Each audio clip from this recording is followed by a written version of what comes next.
ரஹ்மத்துல்லாஹி வபரகாத்துஹ். அல்லாஹுடைய தூதர் முஹம்மது ரசூலுல்லாஹ் ஸல்லல்லாஹு அலைஹி வஸல்லம் அவர்களுக்கு அல்லாஹ்வின் புறத்தில் இருந்து ஜிப்ரீல் அலைஹிஸ்ஸலாத்து வஸ்ஸலாம் அவர்கள் மூலமாக வஹி வர தொடங்குகிறது. அல்லாஹுடைய தூதர் அல்லாஹுவால் நபியாக தேர்ந்தெடுக்கப்படுகிறார்கள். நபித்துவத்துடைய ஆரம்ப காலம், மக்காவுடைய ஆரம்ப காலங்கள், எப்போது அல்லாஹுடைய தூதர் ரகசியமாக தங்களுடைய தோழர்களுக்கு இஸ்லாமிய மார்க்கத்தை எடுத்து வைத்தார்களோ, அடுத்த கட்டமாக எப்படி வெளிப்படையாக இஸ்லாமிய அழைப்பை மக்காவில் இருந்த குறைஷி காஃபிர்களுக்கு அல்லாஹுடைய தூதர் ஸல்லல்லாஹு அலைஹி வஸல்லம் எடுத்து வைத்தார்களோ, அப்போது தொடங்கப்பட்ட வேதனை, அப்போது தொடங்கப்பட்ட சோதனைகள் தொடர்ந்து கொண்டே வந்தது. அல்லாஹுடைய தூதர் ஸல்லல்லாஹு அலைஹி வஸல்லம் அவர்கள் சோதிக்கப்பட்டார்கள். அவர்களோடு இருந்த நபி தோழர்கள் சோதிக்கப்பட்டார்கள். யாரெல்லாம் அல்லாஹுடைய தூதரை ஈமான் கொண்டார்களோ அவர்கள் எல்லோரும் சோதிக்கப்பட்டார்கள். அல்லாஹுடைய தூதர் ஸல்லல்லாஹு அலைஹி வஸல்லம் எந்த குடும்பத்தை சார்ந்தவர்கள்? எந்த குடும்பம்? அல்லாஹுடைய தூதர் குறைஷி குடும்பம். குறைஷி குடும்பத்துடைய தலைவராக அந்த காலத்தில் இருந்த அபூ தாலிப் அல்லாஹுடைய தூதரை பாதுகாக்கிறார்கள். அல்லாஹுடைய தூதருக்கு எதிரிகளுடைய சோதனைகள் அண்ட விடாமல் மிகப்பெரிய அரணாக அல்லாஹுடைய தூதருக்கு அபூ தாலிப் அவர்கள் இருக்கிறார்கள். அல்லாஹுடைய தூதர் ஸல்லல்லாஹு அலைஹி வஸல்லம் அவர்களை மட்டும் குறைஷிகளால் எதுவும் செய்ய முடியவில்லை. மற்ற எல்லா சஹாபாக்களையும், அபூபக்கர் அஸ்-சித்தீக் ரலியல்லாஹு அன்ஹு அவர்கள் முதற்கொண்டு எல்லா தோழர்களும் வேதனையில் சோதனையில் உட்படுத்தப்படுகிறார்கள். நமக்கெல்லாம் அறிந்த விஷயம்தான். அபூ தாலிப் அல்லாஹுடைய தூதரிடமிருந்து பிரிகிறார், மரணமாகிறார். அல்லாஹுடைய தூதருக்கு கவலைகள் சூழ்கிறது. மிகப்பெரிய அரண் என்னை பாதுகாத்த அபூ தாலிப் அல்லாஹ்வின் உதவியால் இப்போது என்னிடத்திலே இல்லையே. அபூ தாலிப் அவர்களுடைய மரணத்திற்கு பிறகு குறைஷிகள் அல்லாஹுடைய தூதரையும் தாக்குகிறார்கள்.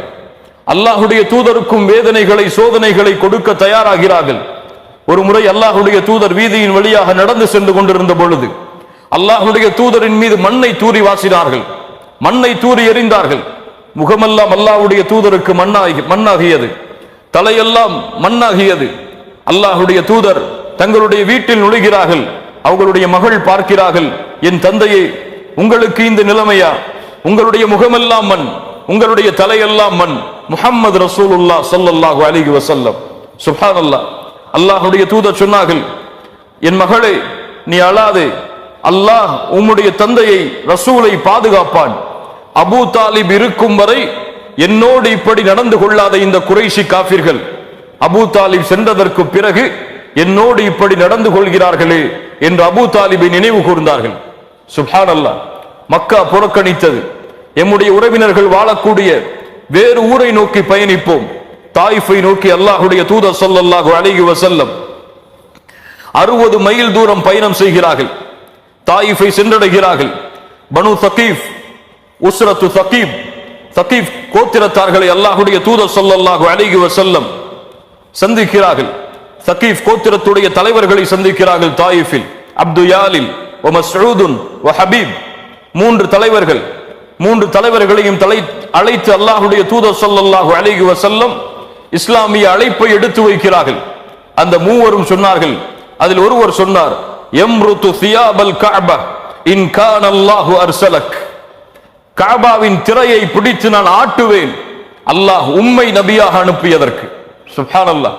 எப்படிப்பட்ட எதிர்ச்சொல் பாருங்கள். இன்னொருவர் சொன்னார், வல்லாஹி. இன்னொருவர் சொன்னார், மா வஜதல்லாஹு அஹதன் யுர்சிலுஹு கைரக். இந்த உலகத்தில் எந்த தாயியும் இந்த வார்த்தையை கேட்டிருக்க மாட்டார். எந்த அழைப்பாளருக்கும் இந்த ஒரு எதிர்ச்சொல் விழுந்திருக்காது. அல்லாஹுடைய தூதரை பார்த்து அந்த மனிதர் கேட்டார், அல்லாஹ்விற்கு வேறு ஆள் இல்லையா? உம்மையா அல்லாஹ் ரசூலாக அனுப்பினான்?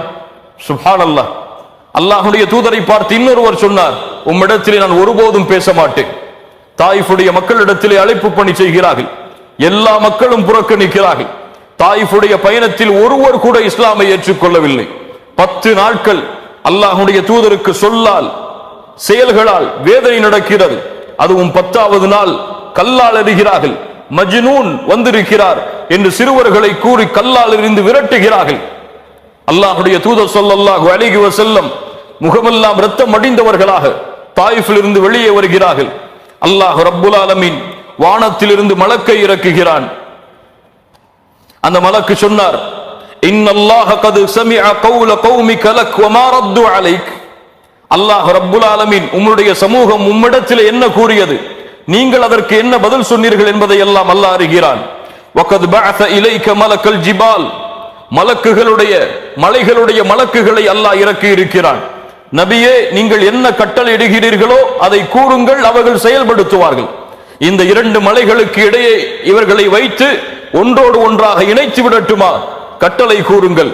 அல்லாஹ்வுடைய தூதர் ஸல்லல்லாஹு அலைஹி வஸல்லம் சொன்னார்கள், இவர்கள் இந்த மார்க்கத்தை ஏற்றுக்கொள்ளாவிட்டாலும் இவர்களுக்கு பின்னால் வரக்கூடிய மக்கள் இந்த மார்க்கத்தை ஏற்றுக்கொள்வார்கள். அல்லாஹ்வுடைய தூதரை தவிர வேறு யாரும் இப்படி பேச முடியாது. முஹம்மது ரசூலை தவிர இப்படி யாரும் வேறு இரக்க குணத்தை வெளிப்படுத்த முடியாது. ஸல்லல்லாஹு அலைஹி வஸல்லம். சுப்ஹானல்லாஹ். தாயிஃபுடைய பயணம், அதற்கு பிறகு அல்லாஹ்வுடைய தூதருக்கு உறுதுணையாக இருந்த, அல்லாஹ்வுடைய தூதருக்கு மிகவும் நெருக்கமாக இருந்த, எல்லா சோதனைகளிலும் தனக்கு உறுதுணையாக இருந்த ஹதீஜா ரலியல்லாஹு அன்ஹா அவர்களுடைய மரணம். சுப்ஹானல்லாஹ். எப்படிப்பட்ட சோதனைகள் பாருங்கள்.